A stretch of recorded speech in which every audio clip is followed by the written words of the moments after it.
Hello and welcome to the Results with Ronnie podcast series. My name is Ronnie Walker, Master Coach of Exceptional Relationships and Sex, MrRelationshipMan.com, as well as ResultsWithRonnie.com, and I welcome you. Today I have yet another special treat for each and every one of you all, and want to continue to thank you for your support in the Mr. Relationship Man podcast series.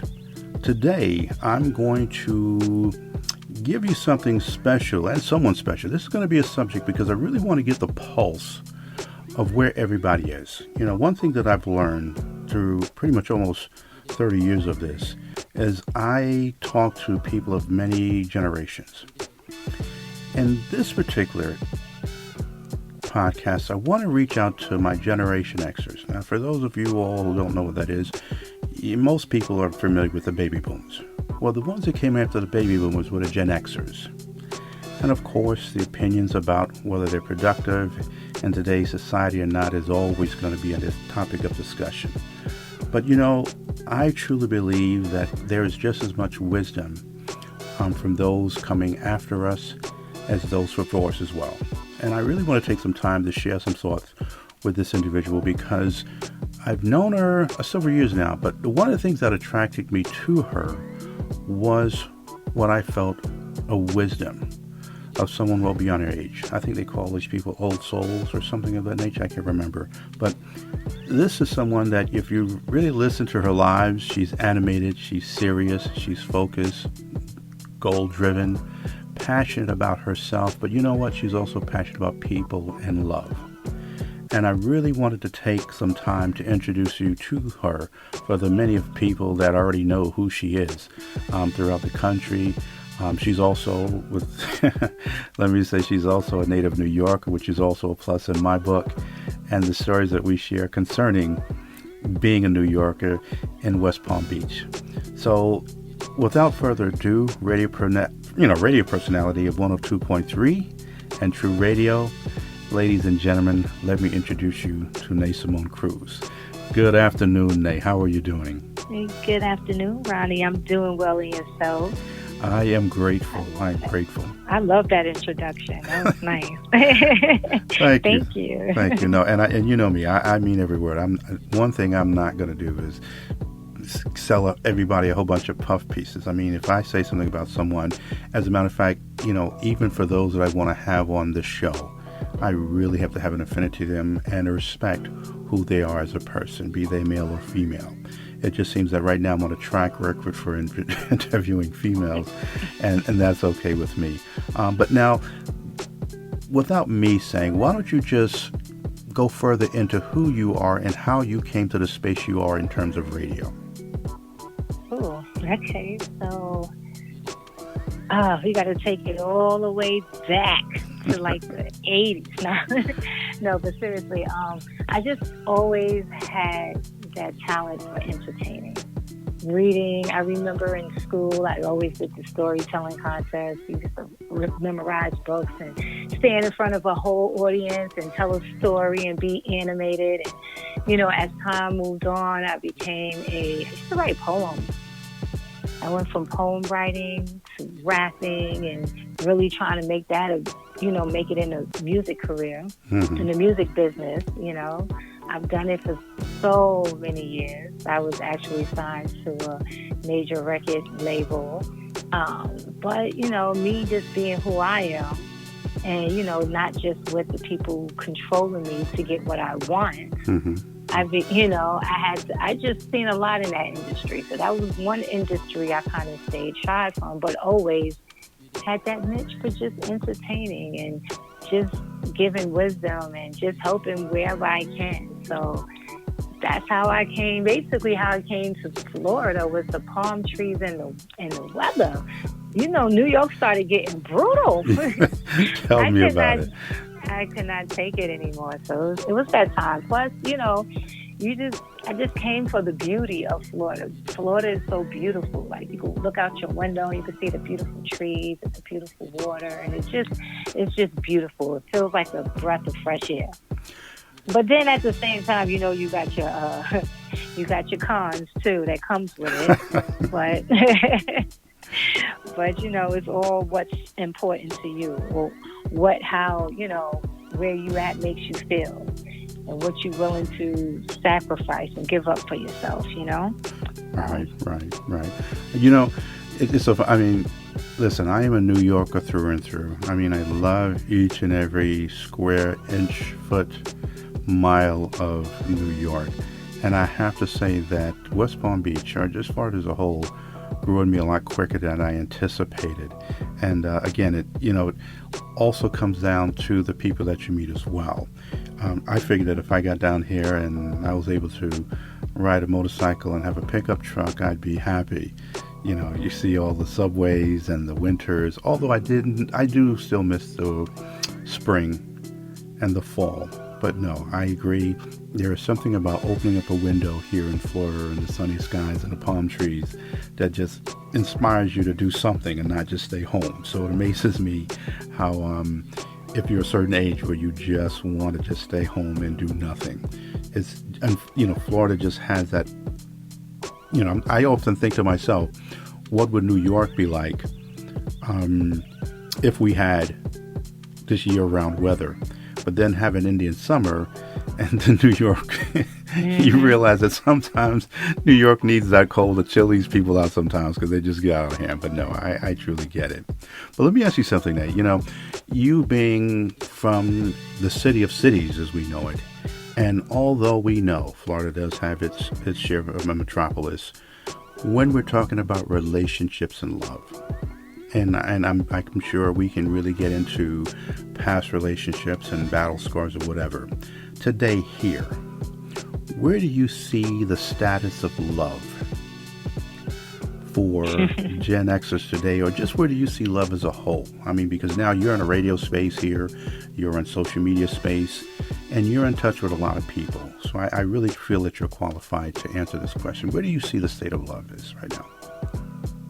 Oh, the state of love. I think the state of love is still there.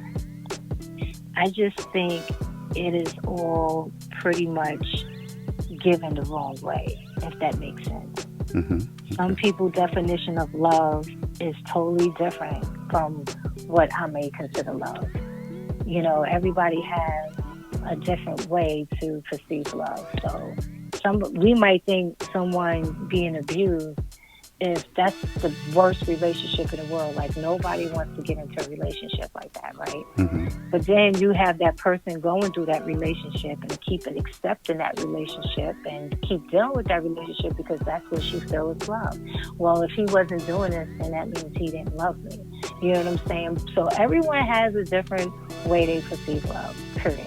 So I think that nowadays there's love, but I think everything that surrounds the word love or the feeling love, it becomes complicated because there's so much that is being shown. And everybody's showing their different ways of loving somebody. So now everybody want to pretend or show they love like this person. So everybody's kind of following a trend now, if that makes sense. That's just, definitely an interesting take. Yes, no, we've all experienced the different levels, the highs and lows. I want to ask you, and you don't have to divulge how many relationships you've experienced, but if you were to think of the biggest lesson that you've learned in all the relationships you've been in, what would that lesson be? That lesson more so was basically more about for myself. Sometimes I think certain relationships made me realize who I really was. You know what I'm saying? Like, I learned a lot about myself in this relationship. So that's what I took from it. I think sometimes, even though the relationship might have went the way I wanted to go, it did basically give me the outlook of what I didn't want, or how, I can make, just learn about who I am in relationships. Sometimes people don't understand that we have this pattern of who we are, and then we take the same patterns and we just move it on to the next relationship or moving on. And we know that we're doing it. We can't just break the cycle. So it's kind of like when I get out of this relationship and I look back, it's like, wow, okay, now I know, who I am more so in this relationship more than, what I might have want from him. Okay. Okay. Would you say now, because is it fair to say, I mean, we've been around, hell, it's safe to say, longer than the internet itself has been around. Mm-hmm. So what the power of the internet would you say it has as a tool helped relationships or hurt relationships? So how you want to look at it? Some nowadays with the millennials, but then you really have some millennials that are really intelligent. They are really smart. They are really, above their league. I agree. But then you also have those millennials that is just, you could just talk to them. It's like talking to a wall. Mm-hmm. So you do have your different types of people all around. Like I said, everyone's going to perceive love or just life differently. So everyone kind of walks a different path. Some people probably walk in the same pack. You know what I'm saying? Some Mm-hmm. might be in the front leading, and some still might be in the back trailing. So everyone kind of walks somewhat of a path, the same path, because we always cross paths with people. So that's some paths that kind of bring you around. And it's basically what you take from it. And I think, if it's like your parents, you might have been raised in a house where it was just your mom, or maybe it was just your dad. And because your dad was maybe a bitter man, or maybe your mom was a bitter woman, everything that she basically told you about maybe other women or maybe other men, this is what you're learning from this person you always around, your parents. So if your parents is drilling in your head like, brothers ain't shit or females ain't shit, you're always going to have that path going along life. And we always going to trip during this path. And then it's going to always lead back to, I remember my mama told me, women ain't shit. You know what I'm saying? Or my daddy told me, fuck niggas, get money. You'd be surprised how many parents teach their kids that. And to them, it's like, okay, like I'm going to need somebody to be on that same level. So then you find somebody who you feel like have that same mentality, and y'all are killing each other. You know what I'm saying? Because y'all too much alike. I agree. It's a lie, So you have females who think money is love. If he ain't giving me money, he don't love me. So you just have those different individuals that just look at love totally different. And to them, they in love. Who to me to tell this person that they not in love? I don't know what that person is feeling like. I'm just going by what they telling me. So some people really be in love, and I can never take that from somebody because I don't understand how they really feeling. We might say that's the dumbest shit in the world. What are you doing? I would never. But that's us. We would never. You see what I'm saying? We would never. But that person is like, I don't care what you say. Because they really feel like they are in love. And we cannot take their love that they think is love away from them. They would do anything and everything to protect that type of love. Because that type of love is that's what they want. That's what they imagine. That's what they seen. That's what they want. And they going to keep it.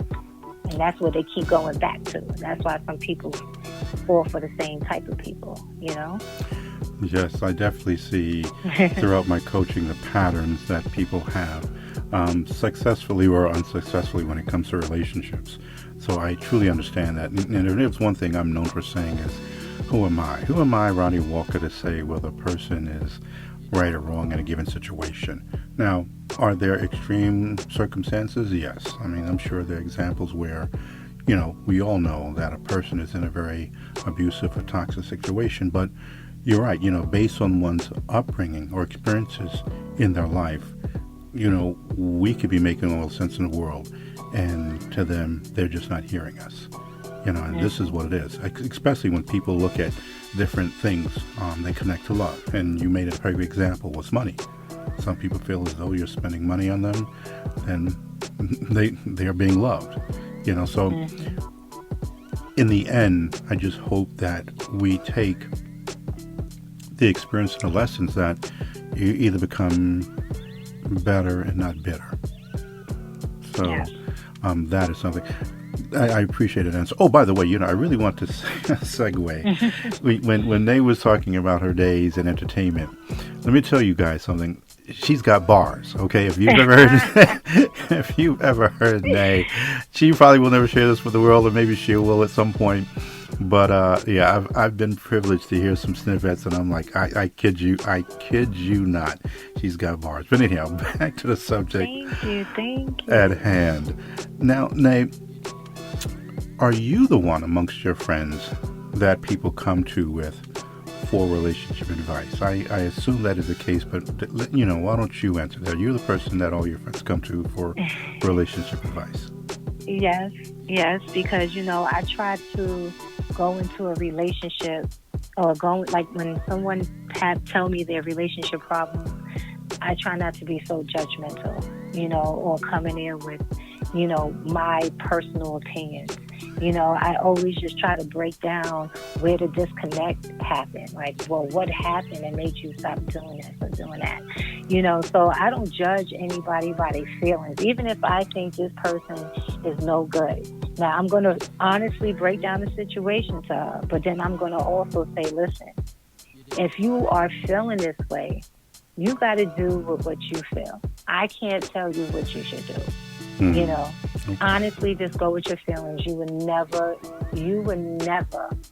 steer yourself wrong. Go with your feelings. If you just feel like, because some people like, I can't take it no more, then don't take it anymore. Right. Don't deal with it anymore. You don't need me to tell you that. You already know that. You don't need my validation. That's what I'm saying. It's like I will go into a relationship and I will try to dissect it and try to basically help both of them. Not so much talk to both of them, but kind of let her understand where he might be coming from, kind of understand where she might be coming from, not pointing fingers or who's right or who's wrong. So it's I come into a situation and I'm fair. I'm just a fair person. And then I don't say, listen, girl, break up with him. He ain't no good or whatever. I come in and I say that at first. And then she said, well, would you do it? And that's when I say, well, no, I wouldn't do it. I wouldn't do it. That I would not.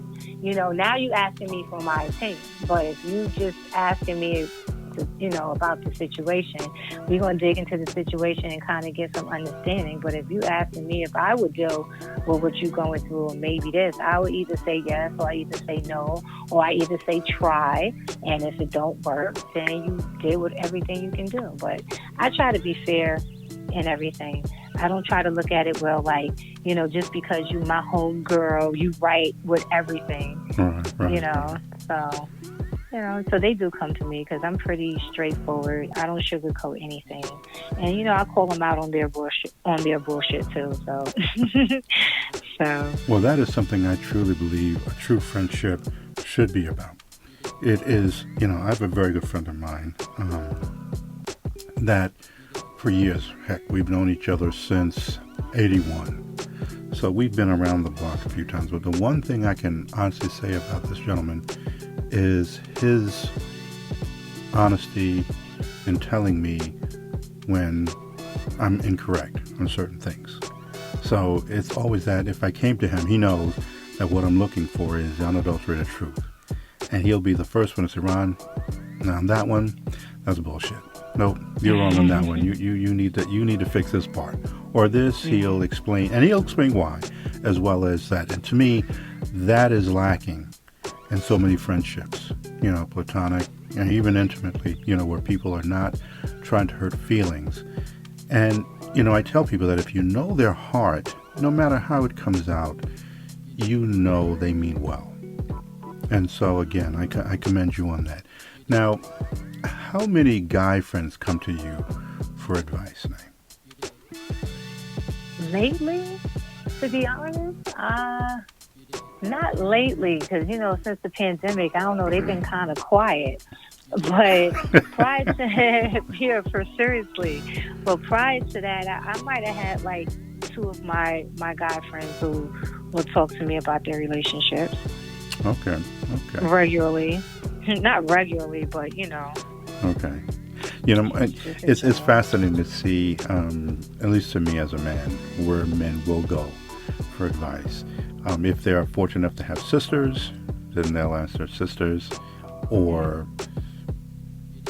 some woman, a female friend, and but usually, unless they have a real close guy friend that is pretty stable in his relationships, only then will they ask him. But usually when it comes to the other friends, they're the first one to say, just replace him, man. It's not worth the trouble. Well, man, you don't need him. He told you he was trash anyway. Exactly. To make it even worse. Exactly. Oh, yeah, I know. So I already know that with a woman. That's just what it is. You know, some people want to see people happy, and some people is just like, no, they just miserable and want you to be miserable with them. It's true. You'd be surprised. People don't catch on to that. And I say, you know, with relationships, it's really a job. And people are like, well, relationships shouldn't be that hard. You're absolutely right. It shouldn't be that hard. Mm-hmm. However, with love, when you're dealing with somebody, it comes with other things like family and friends and trust and time and effort, and you know, the same way you were put in that relationship when you met the person is what you need to continue to do throughout the relationship. So just be who you are just from the door. It'll just make things a whole lot easier. Okay, I hear you. I have a question that someone wanted me to ask you. And so it's a very popular topic. I tried to mix topic and subject in the same word. But what are your thoughts, Nay, on who pays for the first date? Should it be Dutch? Or should the man pay for the first date dinner? Okay. So me being the person I am, right? When someone asks me if they want to go out, if they want to take me on a date, I know you're going to always assume that the person that's asking you is the one that's going to pay for the date. Okay. Right? This is to assume. This is what basically they always say the man's supposed to pay for the first date or they're supposed to pay for the date, whatever. But me being who I am, if that question comes up, I'll make it clear from right in before we even go out on the date. Okay, so how is this bill going to be covered? Are you going to pay for it? Are we going Dutch? And they were just like, huh? What? Yeah, I just need to know so I know what to expect and we're not looking stupid at the table. Like, let's find out. I just want to know what type of person you are, too. Just to let me know what type of person you are and what I can expect. I won't expect anything different than what you really are. So if you really want to go Dutch, we can go Dutch. I don't have no problem. I can pay for my own food. And they be laughing. Sometimes they be laughing. But then you'd be surprised. Sometimes when you don't ask those questions and you go on a date and then they looking at you at the bill, it's like, is he really thinking I'm going to go So it's like, let's just, you know, because, you know, some people go out on a date and think they're going to spend up somebody, buy all this stuff they don't normally buy on the menu. When you go out with a dude and if the dude be like, I ain't paying for that, then what? Can you afford to pay that? Only go out and eat what you can afford. Keep some money in your pocket just in case. Don't ever argue with a dude if he wants you to pay half of your meal. Pay half of your meal, and then you want to call him back, that's your business. And if you don't, you don't. You just know what type of person you're dealing with. So, but you believe in figuring this out up front. Yep. I think that's the best theory. I wholeheartedly agree. And, you know, I still get pushback. Like, no, Ron, you know, I'm like, well, you know, and it's funny because this past week, 2 people sent me videos of some man on a date. And at then, the table, at the table, 2 different men. Yes. And I'm going, are you kidding me? But here's the thing. And I'm like, see, ladies, trust me, I have some years on this planet. I know a thing or two. So this happens more than we know. And I believe in just, you know, upfront. But see, I've been raised from the school that if you're asking a woman for her time and conversation with the motive of getting to know her better, you pay for the date. It's just that simple. I often question, you know, where the hell did we go wrong with this? How did And I can tell you. Okay, why don't you say that? Sure. Well, I think it went wrong because, you know, there's been a lot of broken homes. A lot of kids are not being raised by, you know, well, a lot of men, let me just put it like that. There's not a lot of men that's been, maybe grew up in a household with a male figure, maybe not give him no proper way of being a man.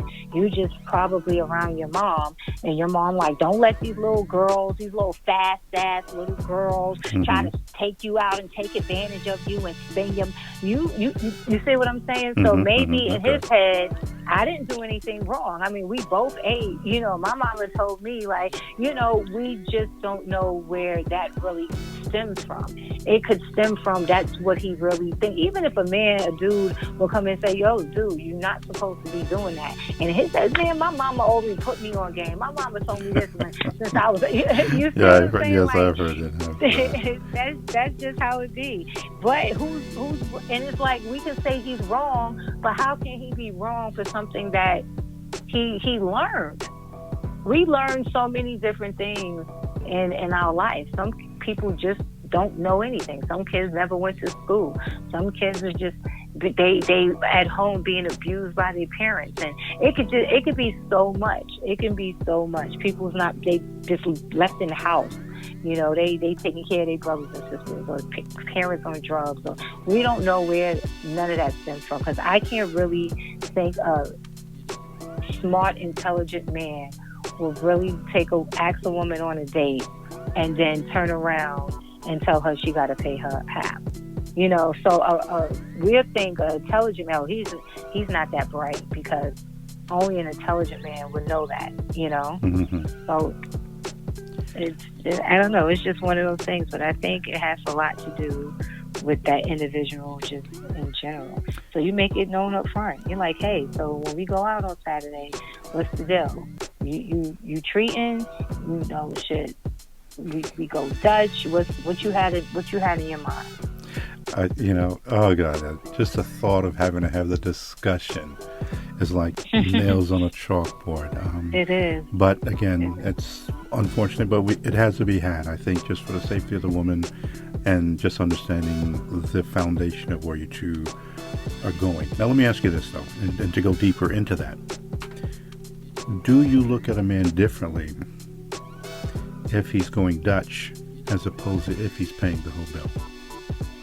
No, I don't look at him differently. I mean, not from just that one date. Like, I don't look at him differently, because maybe he did want to spend some time, but maybe he just couldn't afford. Maybe he just had enough to feed himself. And then some people would be like, well, then why he asked you out on a date? Well, let's break it down. If your homegirls say, hey, let's go out and have some drinks, you'll get up and go spend some time with your homegirls and go have some drinks. So you just had somebody that say, hey, let's go out and go grab something to eat. Why do you ask your girlfriends to pay for you when you go hang out with your girlfriends? So it's kind of like you just meeting this guy. Like, you're not saying we're going to be in this relationship and now you got to pay for everything, because now we know times have changed. Women are able to work. Women are able to take care of themselves. Before, we looked for the man to do everything because we wasn't able to do those things. Mm-hmm. Now that we can do those things, it's like, okay, fine. Hey, some guys may look at it and like, well, how come you ain't paying for both our food? You know what I'm saying? Some guys may think that you might have to pay for the food. Even if you say, hey, when you going to take me out? Or, hey, you got some girls that say, hey, let's go on a date. And then the guy going to be like, okay, let's go. And then you go on a date, and now he expects for you to pay for it. And then you turn around and be like, what? He was like, well, you did say let's go on a date. You asked me out. Mm. You know what I'm saying? So yeah, I think nowadays you just need that confirmation up front.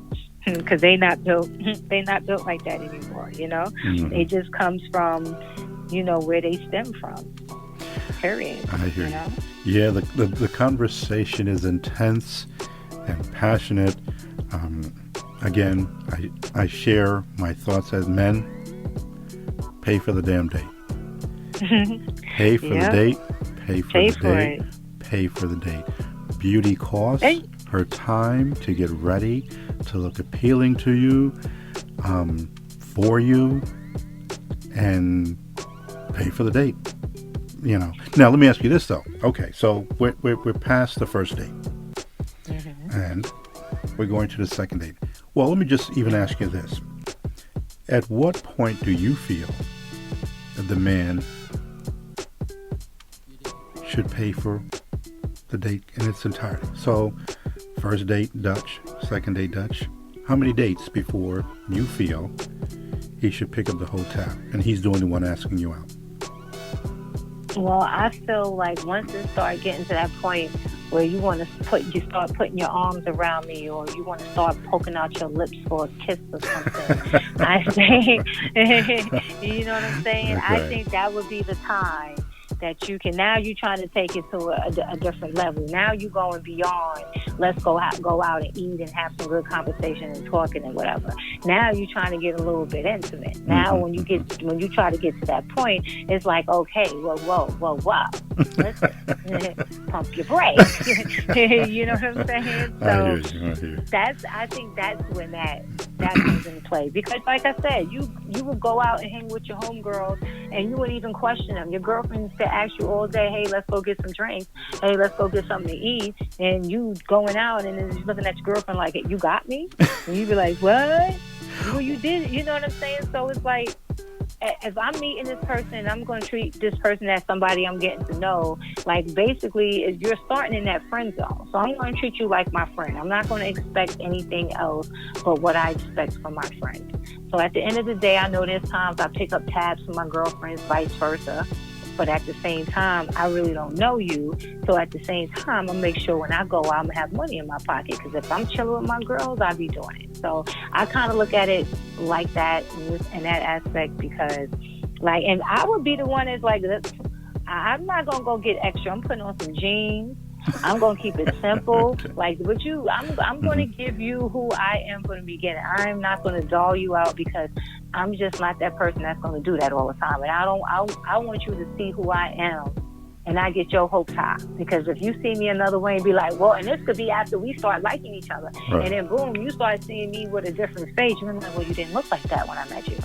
Or now I'm thinking like I'm dating somebody totally different. Like, listen, I just give you me, that's it. Okay. We can just go grab something simple. We ain't got to do nothing crazy because I might not even like you that like that. I might not even want to sit down for a whole meal and have a whole meal with you. So let's go like the Smoothie King and go grab a smoothie, or let's go get a little coffee or a tea or something. Keep it simple. Okay. Keep it simple from that point. And then if you like conversation from that point, then you go out and have dinner and stuff. It's like now you wasting time because you just sitting here and you're like, oh, I got to stay here for the rest of the dinner and try to, you know what I'm saying? So you do something simple. You just do a little meetup or something. Okay, first. That'll weed it right out. What you're saying is you're all for the pre-date. Like, that's something I hear men saying, the pre-date, so they want to do coffee or something small, short, and light before officially asking you out on an official, quote-unquote, official date with dinner. So you're okay with the coffee up front, and then from there, okay, I got you. Because let's say we go on a date, right?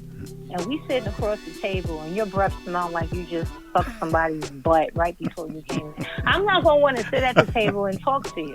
Now you're going to think I'm rude, and I got to sit here and try to pretend like I'm not being rude because your breath stink. Then he's like, do I tell this dude his breath stink? Like, and then it gets awkward. And then, it's just, now you pay for your food. I was going to pay for it. You see what I'm saying? Like, no. So at the end of the day, you're going to start off something small because you're only going to be there for 10, 15 minutes, you out. Like, you know what I'm saying? You ain't going to have to sit there a whole meal because it's going to take time for the food to get there and everything. No, we ain't got time for that. Like, you'll know from that first date, period. And that's just what it is because a lot of these dudes, they just disappointing now. It's just sad. I'm sorry. Which, well, it's funny you should mention that because this leads into the next question. How do you see men today as opposed to 10, 15 years? Lazy. Okay. A lot of them are lazy to me. It's like they don't have no drive. There's no ambition. Everything they want to do is just quick to the point. It's like, all right, let me do this because it's easy. Or, it's just there's no ambition with a lot of men I've been meeting. It's kind of like, what's going on? Like, how old are you? Oh, my gosh. So I think it's just lazy. The fact that You can just order everything. Everything is in the tip of your hands. It's just everything comes easy now. Before, we really had to work. You know what I'm saying? Even if we was getting on buses or trains or, I think because we come from a whole different state. Mm-hmm. So, you see somebody putting in that effort because either they're going to hop on that train or that bus, or they're going to be picking you up in something nice, but nobody want to drive around with something nice in New York City or tear your car up. Mm-hmm. You know what I'm saying? So you have people who put in those efforts back then because it was just it was different. Right. But now everything is so easy. They just became lazy. I'm gonna work at home. I'm gonna find something I can do on the computer. I'm gonna play some video games. I'm gonna start getting paid to game. I'm gonna be a gamer. you be just lazy. Now, is this sentiment shared amongst your female friends as well, or for those that are dating currently? Do they feel still the same way? Yes, it's like the selection are very slim. Even when it's like you can come up like, okay, so I'm not going to say that there are just every man out there is just terrible. I'm not going to say that. But then it's like when you get to a certain point of your life, you're just looking for a different quality of men.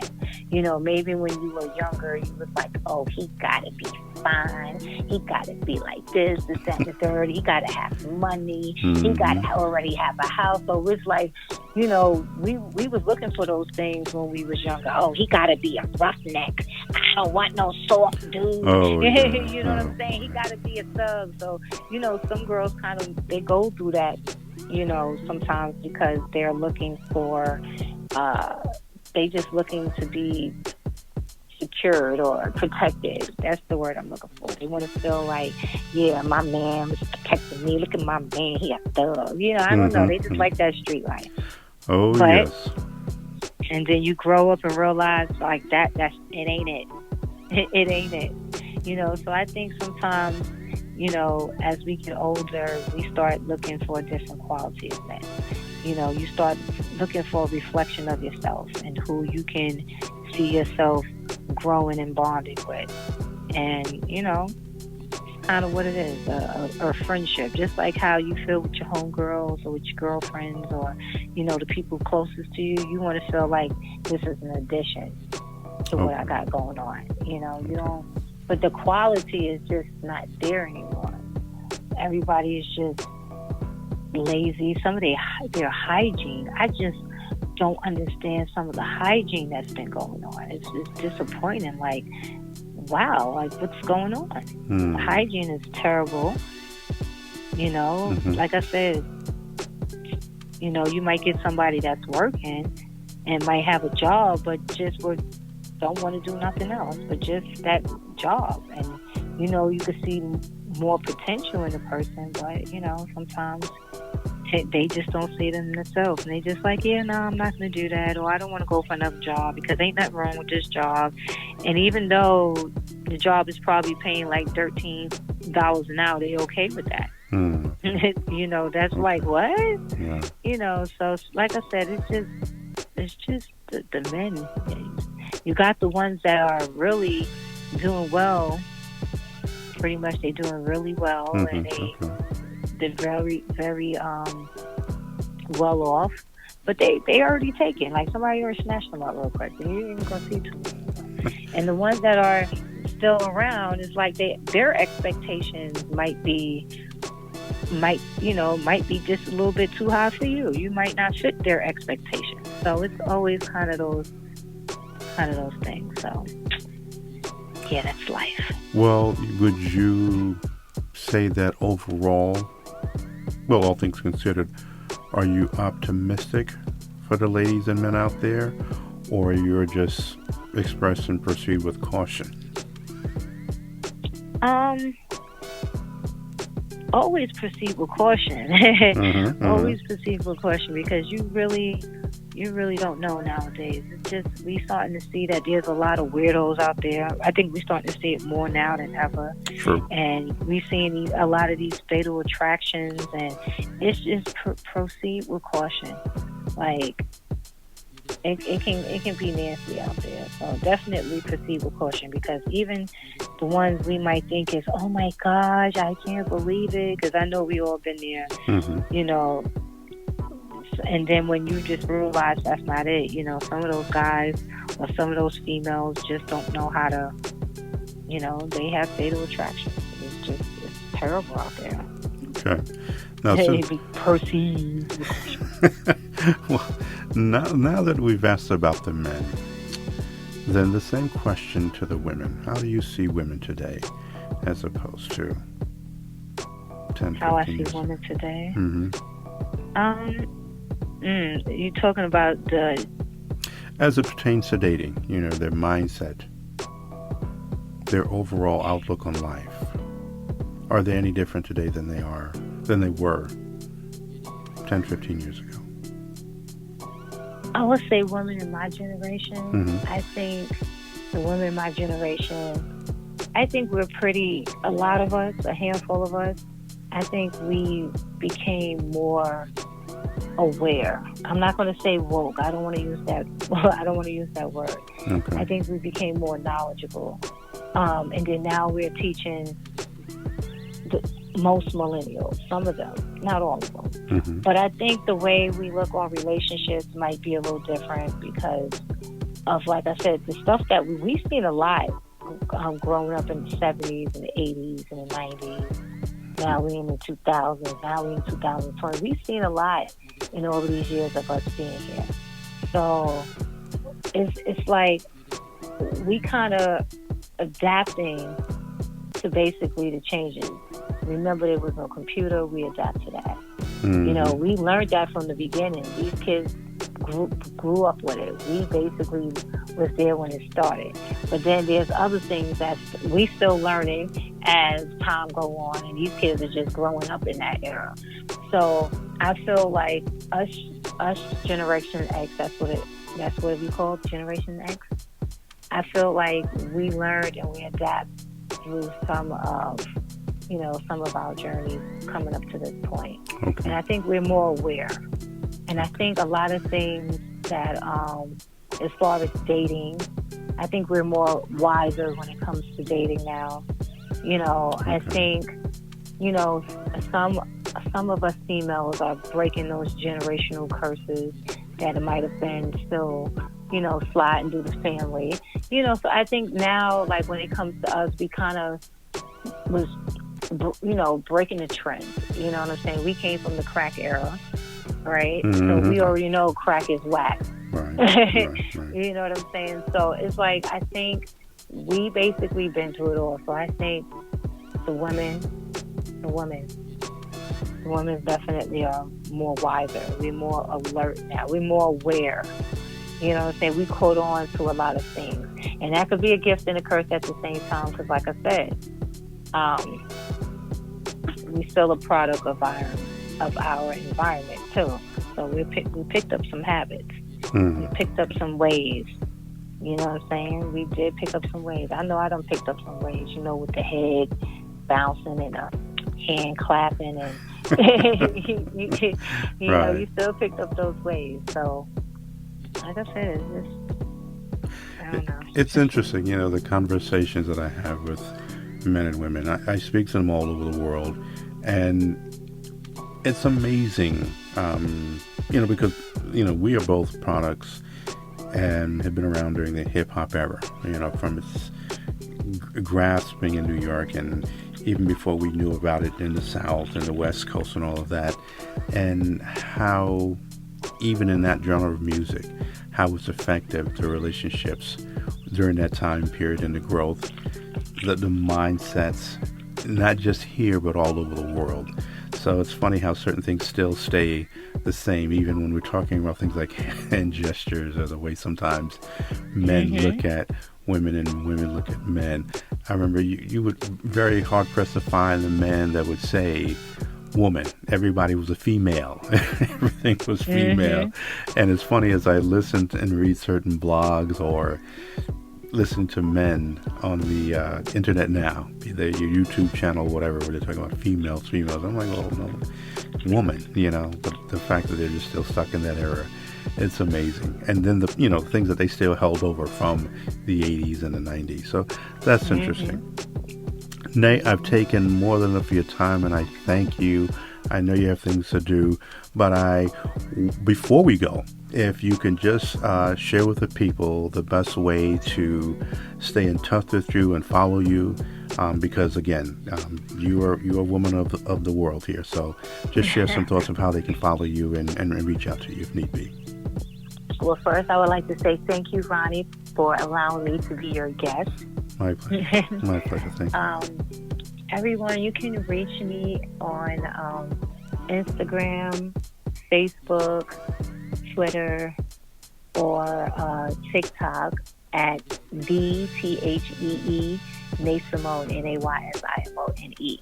Or you can email me at dnaysimone@gmail.com. Very simple, right across the board. You can send me a DM on my Instagram, and I will get back to you. Awesome. Yeah. Again, I thank you. The pleasure is all mine to have you on here. I can assure you this will not be the last time we will talk, Nay.